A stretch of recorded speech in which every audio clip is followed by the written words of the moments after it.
last week we celebrated resurrection, and the flowers are still here as a reminder. Now, in the weeks ahead, we will be considering the aftermath of the crucifixion and the resurrection of Christ, like looking at what happened to his followers and the community that they were just beginning to build as their leader was taken from them and their lives were turned upside down, and looking at what this has maybe to do with us. So today we pick up the story as just after Easter morning has come and gone, and the evening has arrived, and this frightened crew is gathering, and they're huddling together, not knowing what to do, what to believe, what to think. They might be wondering, so the people who killed their leader, are they out there searching for us now?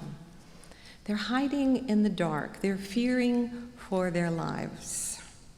What future might they have? They've given up their jobs and their connections to follow someone who's been executed as a criminal. And will they ever be able to get those bloody images out of their minds? They were experiencing what we now know to be PTSD. And as we read along, we're going to see telltale signs of trauma. Now today, a PTSD diagnosis describes a person having experienced or being exposed to potentially life-threatening events, or having themselves threatened or seeing others. And it leads to 3 types of symptoms: re-experiencing this traumatic events, having flashbacks, having nightmares. Another, avoidance, including detaching from others, self-medicating. And then hyperarousal, hypervigilance, panic, rage. We're not told in the scriptures if they had any nightmares, but we are beginning to see signs of avoidance, of hypervigilance, and some panic. And we can understand some of what the disciples were experiencing, what it feels like when life doesn't turn out anything like we expected, when maybe we feel threatened or we've witnessed violence and we're just confused and alone. Now, as their story continues, they weren't hiding alone for long, for into this fear-filled room comes the resurrected Christ. Into their uncertain future shines hope in the presence of the risen Lord. But then again, this presence might bring another source of fear, guilt, regret. The friend that they just abandoned is back, and is he here for revenge? But knowing that seeing him would probably give them more frightening thoughts, what does he begin with? His first words, "Peace be with you." Peace be with you is Jesus' way of saying there's no anger here. Things are going to be all right. And now, again, we understand that establishing safety is the first goal of therapy before any work can be done on those emotional issues related to trauma. Seems Jesus knew this too. And then he shows them his hands and his side where he was wounded, so they would know first that they're not hallucinating, that together they could feel sure that this person that they had so recently watched take his last breath is now with them in the room.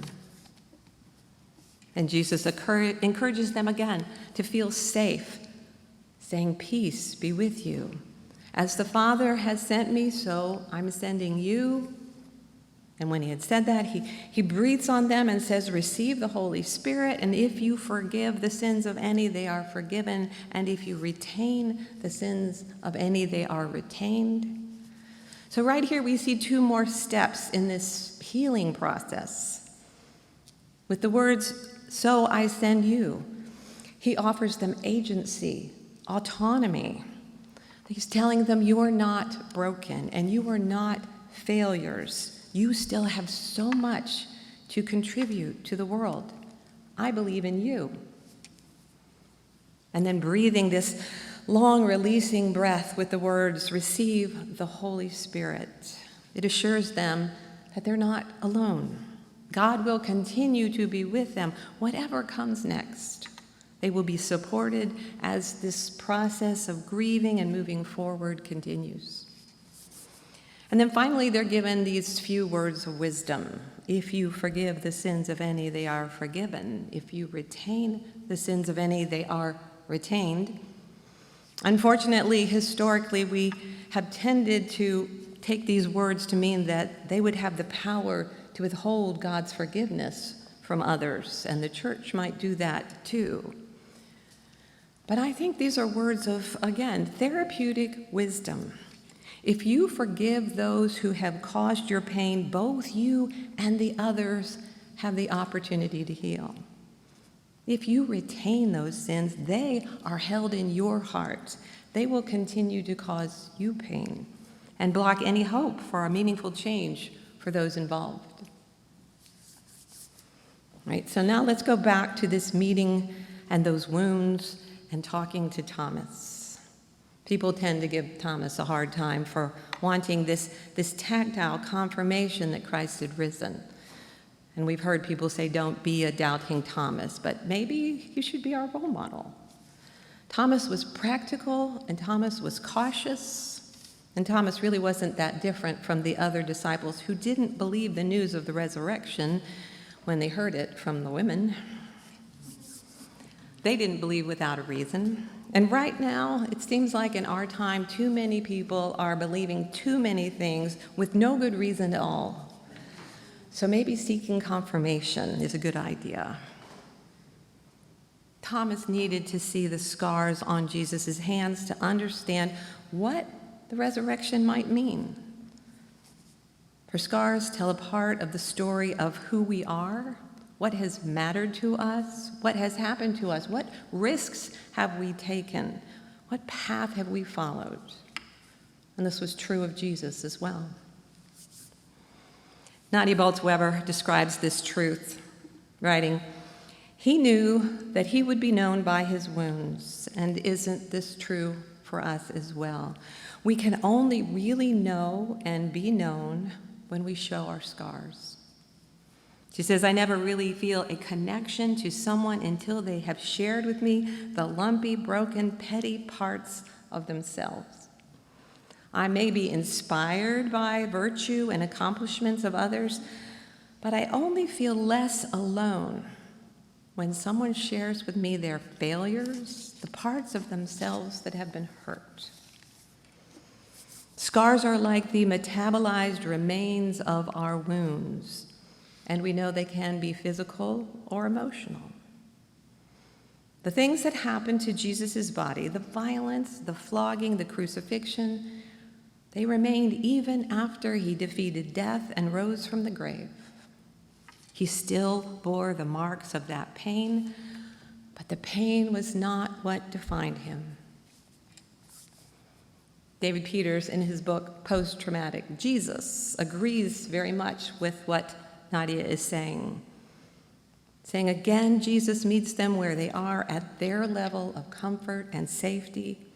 His calling card are his wounds and his trauma. See my hands, see myself.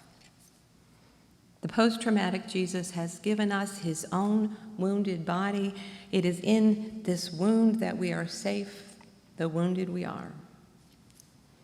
And like Jesus, our wounds are our calling cards.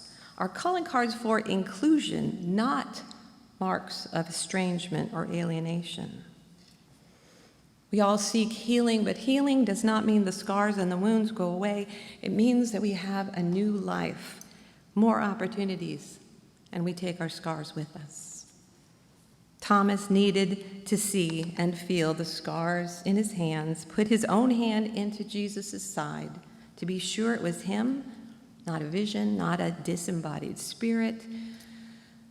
Jesus' very identity was now defined by that sacrifice that he had made, a sacrifice made most visible in those wounds that are just beginning to heal. And so when Thomas finally sees and touches the scars, he can say, "My Lord and my God." Now the presence of the wounded and risen Christ was a part of his personal experience. Then he could move on and act out of belief. And he would, as tradition tells us, go on to lead the church into India. Peter tells us again, in Greek, this word trauma means wound, a tearing of the flesh, metaphorically an injury to the soul. From Thomas, who wants to touch Jesus' wounds throughout history, through the Moravians, who describe their church services as being in the wound. A wounded, traumatized Jesus brings healing and hope to traumatized people. Now, we don't get to see Jesus in the flesh with the scars of his experience, but we do know that God has been with us in pain as well as in the joys of life. So reading this story again each year affirms for us that our wounds and our scars are a part of our lives, and a part of our lives that we need to share. They're not something to hide, but rather experiences that are incorporated into our identity now, allowing us to become more compassionate and more empathetic in our relationships. James Baldwin, the great writer, said, "You think your pain and your heartbreak are unprecedented in the history of the world, but then you read." He says, "It was Dostoevsky and Dickens who taught me that the things that tormented me the most were the very things that connected me with all the people who were alive or who had ever been alive." If only we face these open wounds in ourselves, then we can understand them in other people. So yes, together we read, we watch the news, we open our wounded lives to one another, and we listen to one another's stories, providing this safe place for healing to happen. Until together we experience this resurrection hope right here and right now in our lives and in our world. We need this biblical story, and we need the stories of one another's experiences with God's presence so that we can fully embrace our own experiences. We need people who doubt, and we need people who question the way that things are in order that we might make the world a little bit closer to the way that it should be. We need to hear and see and share the experiences of people who believe that love and justice are at the core of creation so that together we can move on and act on that belief. The disciples needed to see Jesus' wounded hands to begin their own steps towards healing. And together we will continue to follow these steps in the week ahead, follow their story as we live out our own stories. But now, let's continue to worship in song.